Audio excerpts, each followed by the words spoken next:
Hi guys, business అంటే ఎప్పుడు కూడా ప్రాఫిట్స్ అని అనుకుంటారు. కాకపోతే కానీ అప్పుడప్పుడు ఇలాంటి బొక్కలు కూడా పడుతూ ఉంటాయన్నమాట.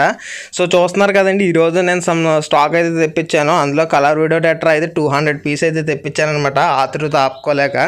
సో నాకు పంపించిన డీలర్ ఏం చేశాడంటే, మరి అటు చూసేసాడో తెలీదు, చూడకుండా వేసాడో తెలీదు, కంప్లీట్లీ ఇన్ఫెక్షన్ అయిపోయినాయి, యాంకర్ వామ్స్ ఉన్నవి అయితే నాకు స్టాక్ అయితే వచ్చేసింది. సో ఇవి ఇప్పుడు కావాలంటే నేను ఇన్ఫెక్షన్ ఉన్నాయి తీసేసి బాగున్నాయిన ట్యాంక్స్లో వేసేసి కస్టమర్స్కి కావాలంటే అమ్మేసుకోవచ్చు.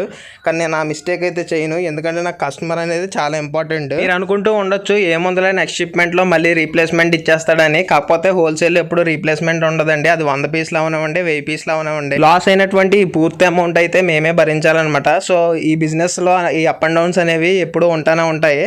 సో దయచేసి అందుకే ఎప్పుడు కూడా హోల్సేల్ ప్రైజెస్ని షాప్ ప్రైజెస్తో కంపేర్ చేసి చూడొద్దు, ఎందుకంటే ఇవన్నీ కూడా మేనేజ్ చేస్తూ మీకైతే సేల్ చేయాల్సి ఉంటుంది. సో ఐ హోప్ మీరు అర్థం చేసుకుంటారనుకుంటున్నాను. Thank you.